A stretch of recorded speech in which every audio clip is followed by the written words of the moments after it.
కాదు, నీ గర్భవాసాన పుట్టినవాడే నీ వారసుడు అని దేవుడు మాట్లాడాడు. 15వ అధ్యాయంలో చెప్పాడు, 21వ అధ్యాయం జరిగింది. అంటే ఎన్ని అధ్యాయాలు? 6 అనుకుంటాం, పేజీలే అనుకుంటాం. చాలా కాలం జరిగింది. 75వ సంవత్సరంలో చెప్పితే 100 సంవత్సరాలు, 25 సంవత్సరాలు పట్టింది మామూలుగా అనుకుంటే. అంటే ఒక మాట చెప్పాడు దేవుడు, నీకు బిడ్డని ఇస్తానయ్యా అన్నాడు. సంవత్సరాలు నెలలు సంవత్సరాలు జరిగిపోతున్నాయి కానీ జరగలేకారు. మనమైతే ఒక్క వారమే చూస్తాం, వారం రెండో వారం జరగకపోతే ఏం యేసుబాబు, ఏం ప్రార్థనలో, ఏం భక్తో, ఏం విశ్వాసమో వాళ్ళు చెప్తారు. కానీ ఇవన్నీ ఎక్కడ జరుగుతాయి? మన పిచ్చి. కానీ ఎన్ని ఆలోచిస్తావు? అబ్రహాం ఆ మాటను పట్టుకొని సాగిపోయాడు. అబ్రహాం విశ్వాసం చాలా గొప్పది. అందుకే ఆయన విశ్వాసులకు తండ్రిగాను, దేవుని స్నేహితుడుగాను, నేను అబ్రహాము దేవుడను అని చెప్పుకునే అంత స్థాయికి, దేవుడే చెప్పుకునే అంత స్థాయికి అబ్రహాం ఎదిగాడు. కారణం ఏంటంటే విశ్వాసాన్ని పట్టుకొని ప్రయాణం చేశాడు ఆయన. దేవునికి స్తోత్రం కలుగునుగాక. మన విశ్వాసం ఎలా ఉంది? మేలైనప్పుడేమో ఒక రకము, నష్టమైనప్పుడేమో ఒక రకమా? ఆరోగ్యంగా ఉన్నప్పుడేమో ఒక రకము, ఆరోగ్యం దెబ్బతిన్నప్పుడేమో ఒక రకమా కదా? ఈరోజు దమ్ బిర్యానీ వండుకున్నప్పుడేమో ఒకలాగను, ఒట్టి స్తోత్రం కూర చారణంతో తినే రోజున ఒక రకమా? ఏంటో ఈ బతుకు ఎప్పుడు సరైన భోజనం కూడా లేదు. మరి దమ్ బిర్యానీ తిన్నప్పుడు అంటావు మాట, ప్రార్థన కూడా చేసుకో మొక్కబడేటప్పటికి కదా. ఆలోచించాల్సినటువంటి పరిస్థితి. అబ్రహాము జీవితము చూస్తే అద్భుతమైనటువంటి సంఘటన. అబ్రహాము యొక్క పరిస్థితి చూస్తే అలా నిరీక్షిస్తూనే వెళ్ళాడు. 18వ అధ్యాయంలోకి వచ్చేటప్పటికి ఎండ సమయంలో నిద్ర పట్ల దేవుని వాగ్దాన నెరవేర్పు కొరకు ఎదురు చూస్తున్నాడు, కూర్చున్నాడు. గమనించిన దేవుడు మధ్యాహ్న సమయంలో వచ్చాడట. మనమైతే ఏమంటాం చెప్పండి? వచ్చారు ఏం దాచిపెట్టారని మరలా వచ్చారు, అప్పుడేదో చెప్పి వెళ్ళిపోయారు, ఇప్పుడు కనిపించారా మనం అంటాం. కానీ అబ్రహాం అనలా. వాళ్ళని చూచిన వెంటనే సాగిలపడ్డాడట.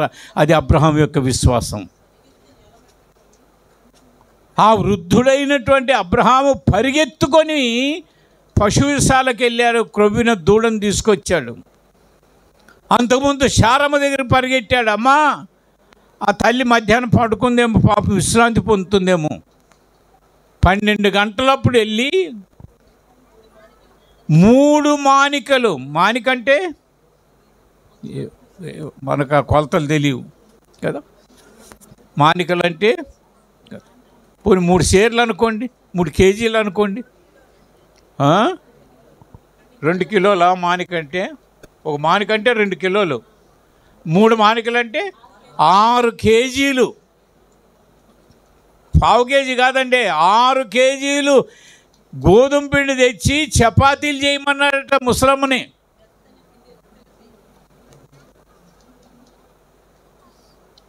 మనమైతే ఏమంటాం చెప్పండి?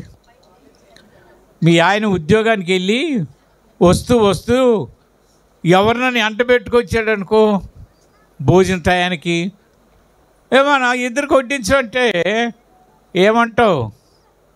సరేనండి అంటావా? ఏం మాట్లాడకుండా వంటగదిలోకి వెళ్ళిపోతావు. తప్యాలాలు గిన్నెలు డబ్బు కింద పడేస్తుంటావు. వీడికి అర్థమైపోద్ది, లోపలికి వెళ్ళడు. ఇంకా ఆవిడ ధైర్యం చేసుకొని ఏమండి వస్తారా ఇటు అంటుంది. వెళ్ళిన తర్వాత పెన్నం మీద వేపినట్టు వేపేస్తుంది. నీకేమైనా బుద్ధి ఉందంట, జ్ఞానం ఉందంట, నేనేం మిషన్ అనుకున్నావా? వచ్చేటప్పుడు ఎక్కడో నువ్వు ఒక ముద్ద తిని ఆయనకు ఒక ముద్ద పెట్టించి అక్కడి నుండి అలా పంపించేయచ్చుగా. తగుదనమ్మా ఆయన ఇంటికి తీసుకొచ్చావు. ఆ వచ్చిన వాళ్ళు ఏమనుకోవాలి? నీకే ప్రేమ ఉన్నట్టుగా నాకు ప్రేమ లేదని ఆ ఊరంతా వెళ్ళి సాటదానికా? ఎన్ని చదువుతావో చదువులు. శారమ్మ ఒక్క మాట అన్నదా? ఏమయ్యా నీకు నిద్ర పట్టదు, నన్ను నిద్రపోనివా? ఈ ఎండప్పుడేమిటయ్యా చపాతీలు చేయమంటున్నావు అని అన్నదా? తల్లులు మీరైతే ఎన్ని మాటలని ఉందరో అంటారు. అది విశ్వాసం, ఓర్పు, సహనం. అందుకన్నాడు మీ సహనము సకల జనులకు తెలియబడనీయండి అంటాడు పౌలు కదా. తయారు చేసింది పాపం 6 కేజీలు పిండి రొట్టెలు అంటే సామాన్యమా? జబ్బులు పడిపోయినాయను. ఏం పడిపోయాయి? జబ్బులు పడిపోయాయి. ఇక వారం రోజులు తిండి ఉండదు ఇంట్లో. ఆర్డర్లే, అప్లైన హోటలు కదా. అలా ఉండడానికి లేదు కదా. ఎంత ఓర్పుతో చేసిందండి ఆ తల్లి.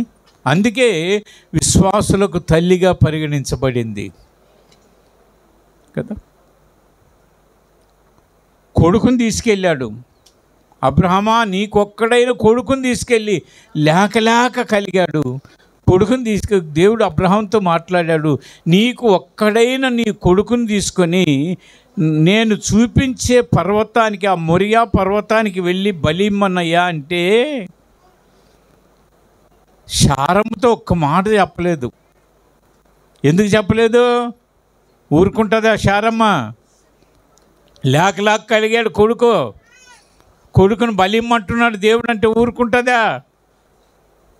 నువ్వు కాలు చాపా, నువ్వు వెళ్ళి బలి అయిపో, నా కొడుకుని ఇమ్మంటావేటా బాబు అని అడ్డుపడుతుందేమో, విశ్వాసం దెబ్బతింటుందేమో అని శారమ్మతో కూడా ఒక్క మాట చెప్పుకోకుండా దేవుడు రాత్రి మాట్లాడితే తెల్లవారేటప్పటికి గాడిదను సిద్ధం చేసి, పనివారిని సిద్ధం చేసి, ఆ కర్రలను సిద్ధం చేసుకొని అన్నిటి తీసుకొని ప్రయాణం చేసి వెళ్ళిపోతున్నాడు. కొండకి అక్కడికి వెళ్ళిన తర్వాత పని వాళ్ళతో చెప్పారు, మీరు ఇక్కడే ఉండండి, మేము బలి అర్పించి తిరిగి వస్తాను అనలా, తిరిగి వచ్చేదము అన్నాడు. బలి ఇద్దరు వెళ్తున్నారు. మరి అక్కడ కొడుకుని బలిస్తే తిరిగి వచ్చేది ఎంతమంది? ఒక్కడే. కానీ అబ్రహాం అక్కడ కూడా విశ్వాసం కోల్పోలే కదా. మనము ఓ పని అవ్వకపోయేటప్పటికి అయిపోయింది. ఏం దేవుడో ఏంటో, ఏం సంఘమో ఏమిటో. సంఘం ఏం చేస్తా చెప్పండి? ఈ 4 గోళ్ళు ఏం చేస్తా చెప్పండి? చెరువు మీద అలిగితే ఎవరికి నష్టం? చెరువు మీద అలిగితే ఇదేంటి అంత నాశపట్టింది, అంత పచ్చపచ్చగా నీరుంది అని వెళ్ళిపోయానుకో, నువ్వు చెరువు దగ్గర వెళ్ళిపోయావు, ఎవరు చూడలే. బయటికి వెళ్తే మనుషులందరూ నిన్ను దోసేస్తారు బయటికి ఆ వాసనకి కదా. ఎవరి మీద అలిగితే నీకేం ఒడిగేది కాదు. నేను చెప్తున్నాను, దేవునితో నీవు సమాధాన పడితే, నీ విశ్వాసాన్ని అభివృద్ధి చేసుకుంటే, నీ విశ్వాసాన్ని పగడబందిగా కాపాడుకుంటే దేవుడు ఏ కార్యమైనా చేయడానికి వెనకాడే దేవుడు కాడు, కాబోడు కదా. పనివాడుతో అంటున్నాడు, మేము మళ్ళా వస్తామయ్యా, నేను నా కొడుకు తిరిగి వస్తామన్నాడు. ఎలాగొస్తాడు? కొడుకుని అక్కడ బలి ఇయ్యాలిగా, వస్తే ఒకడే రావాలిగా. అప్పటికి కూడా దిగమింగుకున్నాడు తన ఇది. కొండెక్కి ఇద్దరు వెళ్ళిపోతున్నారు తండ్రి కొడుకులు. ఇస్సాక్ తల మీద కర్రలు ఉన్నాయి. ఏ కర్రల మీద అయితే ఆయన కాలబోతున్నాడు, ఏ కర్రలైతే ఆయన దహించబోతున్నాయో అదే కర్రలను నెత్తి మీద పెట్టుకున్నాడు. అలాగే సర్వలోక మానవ పాప పరిహారార్థమై ఏ శిలువ మరణము మీదైతే, ఏ శిలువ మీదైతే యేసు ప్రభు మరణం కాబోతున్నాడు, ఆ శిలువను భుజాన మోసుకున్నాడు. ప్రభు అయిన యేసుక్రీస్తుకు సాదృశ్యంగా కనబడుతున్నాడు ఇస్సాకు కదండి. ఇద్దరు వెళ్తున్నారు. నాన్న నాన్న అన్నాడు. ఏ నా కొడుకు కుమారుడా అన్నాడు. అరే మనం చాలా తప్పు చేసావు నాన్న అన్నాడు. ఏ నాయనా అన్నాడు.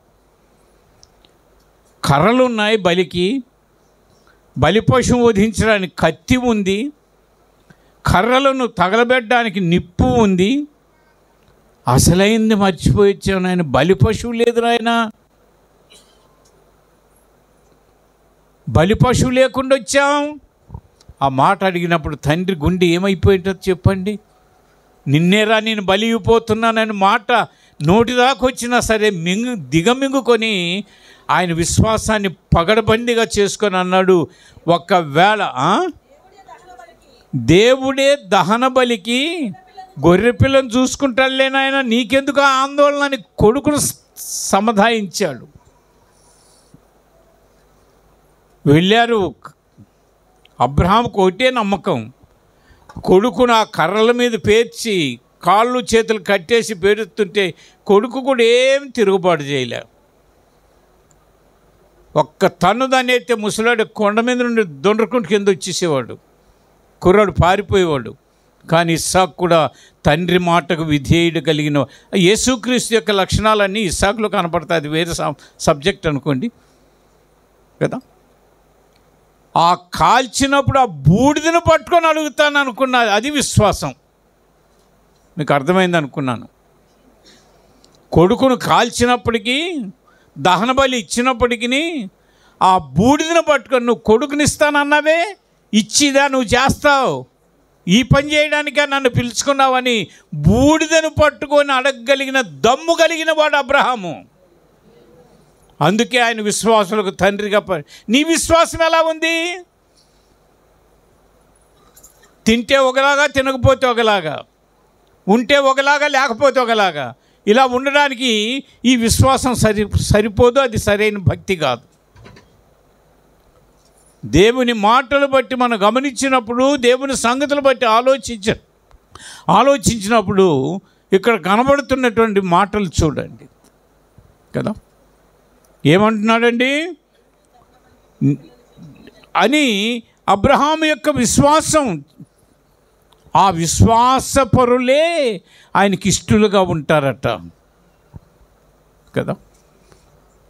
నీవు చాలా సుందరివమ్మా, నీవు చాలా అధిక సుందరివుగా కనపడుతున్నావు,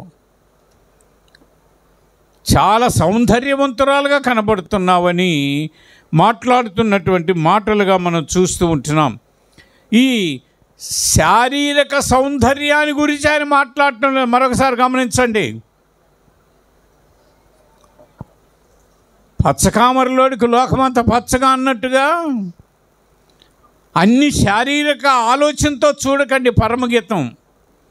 ఇది ఆత్మ సంబంధమైనటువంటి గీతం, ఇది దైవిక సంబంధమైన గీతం. ఇందులో శరీర ఇచ్ఛలు కానీ కోరికలు కానీ ఏవి లేవు. ఇందులో ఉన్నట్లుగా అనిపిస్తాయి, ఉన్నట్లుగా కనబడతాయి, కానీ అవేవి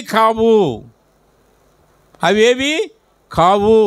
అన్ని ఆత్మ సంబంధమైనటువంటి సంగతులే, అన్ని ఆధ్యాత్మిక సంబంధమైన సంగతులే అని చూస్తున్నాం. అందుచేత నీవు అధిక సుందరివి, నీలో కళంకమేమీ లేదమ్మా, అధికమైనటువంటి సౌందర్యము కలిగినటువంటి వ్యక్తివి. మనుషులు పైరూపాన్ని చూస్తారు కానీ దేవుడు ఏ అంతరంగ సౌందర్యాన్ని చూస్తున్నాడు? సులమితిలో ఉన్నటువంటి ఏ సౌందర్యం? బాహ్య సంబంధమైన సౌందర్యమా, అంతరంగిక సౌందర్యమా? ఆంతరంగిక సౌందర్యాన్ని చూస్తూ అంటాడు, ఆమెలో అధికమైనటువంటి ఆధ్యాత్మిక సౌందర్యం కనబడుతుంది, ఆధ్యాత్మిక సొగసు కనబడుతుంది, ఆధ్యాత్మిక ప్రేమ కనబడుతుంది, ఆధ్యాత్మిక వివేచన కనబడుతుంది, ఆధ్యాత్మికమైనటువంటి స్థితిగతులు అన్నీ ఆమెలో కనబడుతున్నాయి. అందుచేత నువ్వు బహు సౌందర్యవంతురాలువమ్మా షూలమితి అని మాట్లాడుతున్నటువంటి మాటలుగా మనం చూస్తుంటున్నాం. ఆత్మీయ స్వచ్ఛత అనేటువంటిది కనబడుతుంది, ఆధ్యాత్మిక స్థితి, ఆమె స్థితిని చూస్తున్నాడు.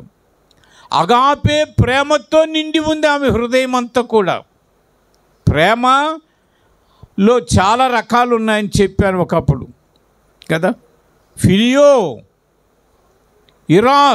ఇరాస్ అంటే శారీరక సంబంధమైన ప్రేమ, ఇచ్చలు కోరికలు తీర్చుకోవడానికి ఉపయోగించుకునే ప్రేమ. ఫిలియో అంటే అన్నదమ్ముల మధ్య, స్నేహితుల మధ్య ఉన్నటువంటి ప్రేమ. అగాపే అంటే నిస్వార్థము, నిష్కలంకమైనటువంటి ప్రేమ. ఆ ప్రేమ గుణము ఈమెలో కనబడుతుంది. ఆ గుణమే ఆమె సౌందర్యాన్ని పెంచింది. దేవునికి స్తోత్రం కలుగునుగాక. మనలో కూడా అగాపే ప్రేమను కలిగిన వారుగా ఉండాలి అనేటువంటిది దేవుని యొక్క మాట చెప్పబడుతుంది.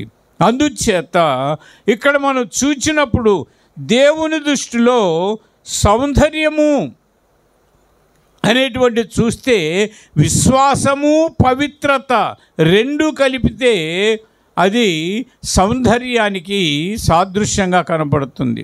ఏదేమైనప్పటికీ ఇక్కడ మనం చూచినప్పుడు సమూయేలుతో దేవుడు మాట్లాడుతూ అంటాడు, ఆ యెషై ఇంటికి వెళ్ళినప్పుడు పై రూపాన్ని చూస్తాడు కదా.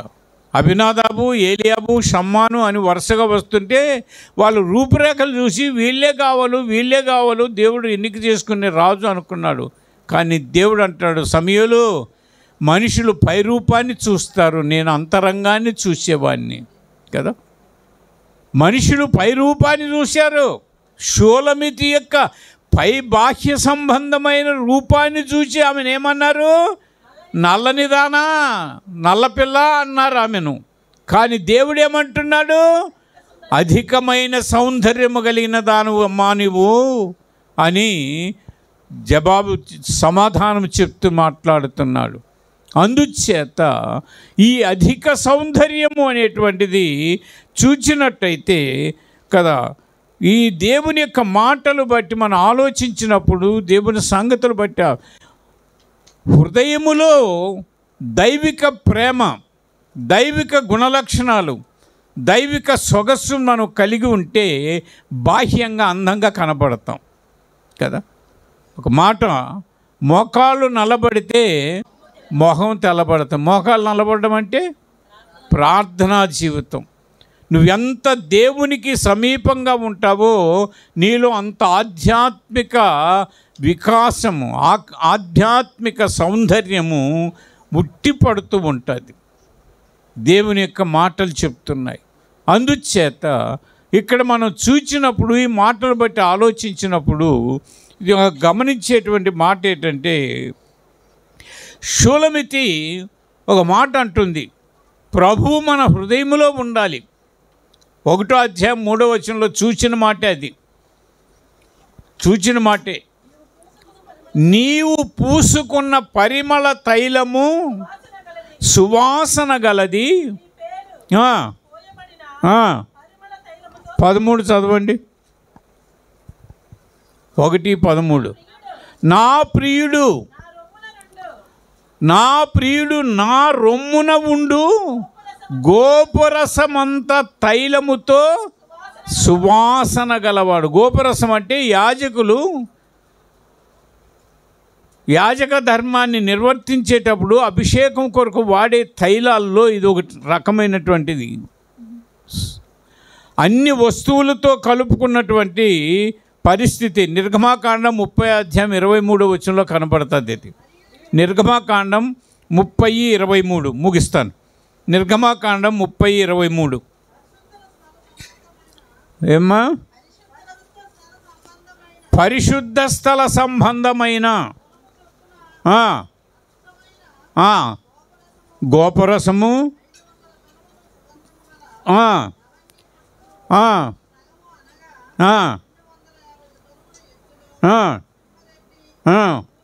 నూనె,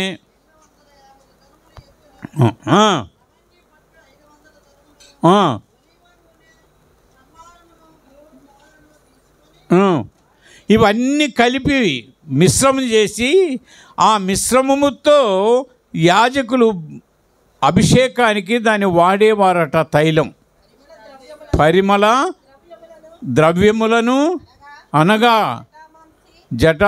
చాలేమ అవన్నీ కలిపి వాడబడినటువంటి పరిమళ తైలం. అది ఎక్కడుందట ఈమెకి? నా రొమ్ములో ఉన్నాడు ఆయన, నా ప్రియుడు నా రొమ్మున ఉన్నాడు అంటే నా గుండెల్లో ఉన్నాడు. అది షూలమితి ప్రియుడిని ఎక్కడ దాచుకుంది? గుండెల్లో దాచుకుంది కదా. గుండెల్లో దాచుకోవడం అంటే హృదయములో ఆ ప్రభువు పట్లే తన ధ్యాస అంతా కూడా, తన మనసంతా ఆయన కొరకే లగ్నం చేసి నిమగ్నమైపోయి జీవించేటువంటి జీవన విధానము కలిగినటువంటి వ్యక్తిగా చెప్తున్నాం కదా. దేవుని యొక్క మాటలు బట్టి ఆలోచించినప్పుడు పైన పూసుకున్న తైలం, పైన పూసుకున్న సెంటు అది ఎంతవరకు ఉంటుందండి? ఎంతవరకు వాసన ఉంటుంది? ఏదో కొద్ది మంచి ఖరీదు అయితే 2 రోజులు ఉంటుంది, 3 రోజులు ఉంటుంది. ఇంకా ఖరీదు అయితే ఉతికిన తర్వాత కూడా వాసన వేస్తుంటుంది. కానీ అది ఉన్నంత వరకే ఉంటుంది, కానీ తర్వాత అది పోద్ది. కానీ యేసు ప్రభువారిని గుండెల్లో ఉంటే, యేసు ప్రభువారిని హృదయంలో ఉంటే నీ జీవితం అంతా కూడా సుగంధ పరిమళమే. దేవునికి స్తోత్రం కలుగా. ఎల్లప్పుడూ నీ వాసన వెదజల్లుతూ ఉంటుంది. అది చూచాడు షూలమితి యొక్క జీవితములో. అందుకంటున్నాడు, నీవు బహు సౌందర్యవంతురాలుగా నాకు కనబడుతున్నావు తల్లి, నువ్వెంతో అందంగా నాకు కనబడుతున్నావమ్మా అని షూలమితిని ప్రశంసించినట్లుగా దేవుడు నిన్ను నన్ను కూడా ప్రశంసించగలిగిన స్థాయిలో మనం ఈ భక్తి చేయాలి. ముందుగా ఆయనకి ఇష్టలుగా ఉండాలి. ఆయనకి ఎప్పుడైతే ఇష్టలుగా ఉంటామో ఆయన నీలో సౌందర్యాన్ని చూచి నిన్నేం చేస్తాడు? మెచ్చుకుంటాడు. ఆ మెచ్చుకోగలిగినటువంటి స్థాయికి మనం ఈ భక్తిలో ఎదగగలిగితే ఈ భక్తికి మనం న్యాయం చేకూర్చిన వాళ్ళం అవుతామనేది దేవుని యొక్క మాట. వచ్చేవారం చూద్దాం. నీ యందు కళంకమేమీ లేదు అనే మాట. కళంకం, మత్స, రాగు, లోపము లేని మనుషులు ఎవ్వరూ లేరు. దేవుని వాక్యమే చెప్తుంది, నీతిమంతుడు లేడు, ఒక్కడునే లేడు. అందరూ లోపం కలిగిన వారే. భక్తుడైన దావీదు అంటాడు, నేను నా తల్లి గర్భములో నేను పాపముతోనే పుట్టాను అనేటువంటి మాట మాట్లాడతాడు. ఇంతటి స్థితి కలిగినటువంటి పరిస్థితి కలిగిన దీంట్లో నీలో కళంకం లేదు అని దేవుడు ఎలా చెప్తున్నాడు అని వచ్చేవారం చూద్దాం. దేవుడి మాటలు దీవించి ఆశీర్వదించునుగాక. మిమ్మలను, మీ కుటుంబాలను, మీ బిడ్డలను, మీ ఉద్యోగ వ్యాపారాదుల్లో దేవుడు మీకు తోడుగా ఉండి నడిపించునుగాక. ఆమె. ఏవైనా ప్రత్యేక ప్రార్థనలు జరపాలనుకుంటే మీ కుటుంబాల దగ్గర చెప్పండి. అలాగే మీ ప్రార్థన అవసరాలు ఉన్నట్టయితే పాస్టర్ గారికి తెలియచేయండి. అలానే మరలా 40 రోజులు ఉపవాస ప్రార్థనలు అనుకుంటున్నారు, దానికి సిద్ధపడండి, ఏకీభవించండి. మీ ప్రార్థనలు, మీ సమస్యలు, మీ కుటుంబ సమస్యలు, మీ బిడ్డల సమస్యలు కడుపు కట్టుకోండి. ఒక రోజైనా దేవుడు తన కార్యాలు జరిగిస్తాడు. మనం అందరం లేచి నిలబడి ఒక పాట పాడుతూ కానుక ఆరాధన చేద్దాం. తదుపరి సంస్కార పరిచర్య ఉంది, దాని కొరకు సిద్ధపడిన వారు మిగిలిన వారు సెలవు తీసుకోవచ్చు. అందరం లేచి నిలబడి ఒక పాట పాడుతూ కానుక ఆరాధన. స్త్రీలలో అధిక సుందరి వగుదానా, వేరు ప్రియుని కన్నా నీ ప్రియుని విశేషమేమి? స్త్రీలలో అధిక సుందరి వగుదానా, వేరు ప్రియుని కన్నా నీ ప్రియుని విశేషమేమి? నా ప్రియుడు ధవళవర్ణుడు, నా ప్రభువు రత్నవర్ణుడు. 10,000 పురుషులతనికి సాటిగా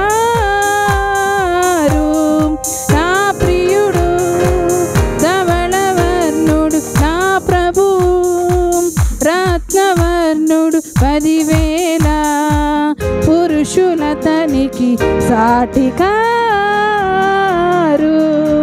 స్త్రీలలో అధిక సుందరి వగుదానా, వేరు ప్రియుని కన్నా నీ ప్రియుని విశేషమేమి? అతని శిరము అపరంజి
హల్లెలూయా.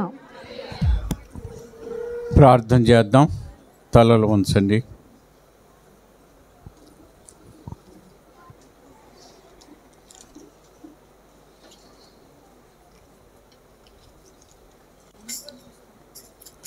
ప్రార్థన.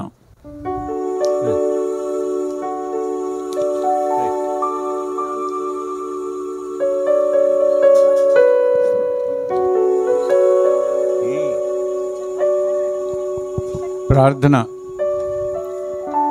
ఒకసారి మాటలు జ్ఞాపకం చేసుకుందాం. ఎవరు మౌనంగా ఉండక.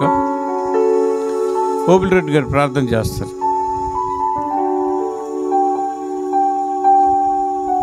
మౌతి. మహాపరిశుద్ధుడా, ప్రేమ కలిగిన తండ్రి, నాయన దేవాది దేవా, మీకే స్తుతులు, స్తోత్రాలు, వందనాలు తండ్రి. ఇగో నాయన, ఈ ఉదయకాల సమయంలో తండ్రి నాయన ప్రభువ, ఇక్కడ గుమిగూడిన ప్రతి బిడ్డను బట్టి మీకు వందనాలు తండ్రి నాయన ప్రభువ. ఇగో నాయన, దైవజనుడు ఇచ్చిన సందేశాన్ని బట్టి మీకు వందనాలు తండ్రి నాయన ప్రభువ. ఎంతో చక్కటి సందేశంతో తండ్రి నాయన ప్రభువ, ఎలాంటి వారు మీకు ఇష్టమో తండ్రి నాయన వివరంగా వివరించారు తండ్రి నాయన ప్రభువ. మేము తండ్రి నాయన ఈ లోకంలో జీవించి ఉన్నంత వరకు నాయన అలాంటి సువాసన కలిగి జీవించే భాగ్యం మాకు దయచేయండి తండ్రి నాయన. ప్రతి ఒక్కరము తండ్రి విశ్వాసం కలిగి తండ్రి నాయన, పరిపూర్ణ విశ్వాసంతో తండ్రి నాయన ప్రభువ, మీరు మమ్మల్ని ఇంకా విశ్వాసంలో బలపరచండి తండ్రి నాయన ప్రభువ. ప్రతి ఒక్కరము తండ్రి నాయన ఇగో ఇక్కడికి వచ్చిన విధానాన్ని బట్టి వందనాలు తండ్రి. ఎవరెవరు ఏ అవసరాలు అయితే వచ్చారో తండ్రి నాయన, ప్రతి ఒక్కరి అవసరం తిరిగిన దేవాతి దేవుడవు, నీవు మాత్రమే తీర్చగలవు తండ్రి నాయన ప్రభువ. ఇగో నాయన, ఈ పరమగీతములో గ్రంథ ప్రతి వారము నాయన చెప్తుండగా తండ్రి నాయన ప్రభువ, ఇంటికి పోయిన తర్వాత కూడా తండ్రి నాయన మేము వివరంగా చదువుకొని దాన్ని బట్టి నాయన మిమ్మల్ని స్తుతించే భాగ్యం దయచేయండి తండ్రి నాయన. ఎన్నో సంఘాలు ఉన్నా తండ్రి నాయన ప్రభువ, సంఘం నాయన ఎవరు ఎక్కువ ఇష్టమైతే ఆ సంఘాన్ని మీరు ఇష్టపడుతున్నారని నాయన, అందును బట్టి మీకు వందనాలు సమర్పిస్తూ ఈ ఉదయకాల సమయమున ఇక్కడికి వచ్చే భాగ్యం మాకు దయచేసి